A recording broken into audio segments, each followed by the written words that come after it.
व्यासपीठावरील मान्यवर, वंदनीय गुरुजन वर्ग व येथे उपस्थित असणाऱ्या माझ्या सर्व देशबांधवांनी, आज 15 ऑगस्ट, आज आपण येथे भारताचा स्वातंत्र्य दिवस साजरा करण्यासाठी जमलो आहोत. 15 ऑगस्ट 1947 रोजी आपला भारत देश इंग्रज सरकारच्या अनेक वर्षाच्या गुलामीतून मुक्त झाला. पण आपल्या भारत देशाला स्वातंत्र्य सहजासहजी मिळाले नाही. यासाठी आपल्या भारत देशातील काही थोर स्वातंत्र्य सैनिकांनी आपल्या प्राणाची आहुती दिली. जसे की मंगल पांडे, भगतसिंग, राजगुरू, सुखदेव, सुभाषचंद्र बोस अशा अनेक थोर महापुरुषांनी आपले प्राण पणास लावून आपल्या भारत देशाला स्वातंत्र्य मिळवून दिले.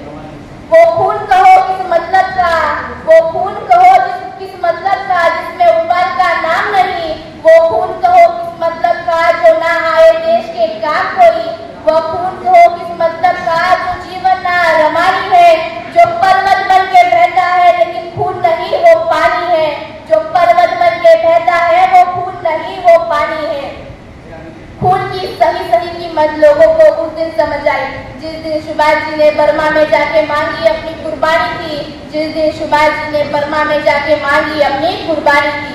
वह बोले देश की आजादी के लिए बलिदान तुम्हें देना होगा, देश की आजादी के लिए बलिदान तुम्हें देना होगा. बहुत जी चुके तुम इस जंग में, अब तुम्हें देश के खातिर ही मरना होगा, अब तुम्हें देश के खातिर ही मरना होगा. आजादी का संग्राम कहीं पैसों पे खेला जाता है, आजादी का संग्राम कहीं पैसों पे खेला जाता है या शीश कटाने का सौदा नंगे सर खेला जाता है, या शीश कटाने का सौदा नंगे सर खेला जाता है. सिर उठा के तभी वह बोले, सिर उठा के तभी वह बोले, रक्त तुम मुझे देना, रक्त तुम मुझे देना, बदले में भारत देश की आजादी तुम मुझसे लेना, बदले में भारत देश की आजादी तुम मुझसे लेना.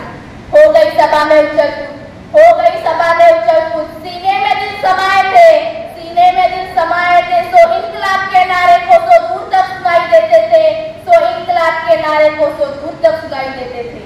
आपला भारत देश अनेक वर्ष परकीयांच्या गुलामगिरीमध्ये होता. ब्रिटिश सरकारने तब्बल 150 वर्ष आपल्या भारत देशावरती राज्य केले. या काळात त्यांनी भारतीय संस्कृती, शिक्षण पद्धती व माणुसकीला फायदे उठवले.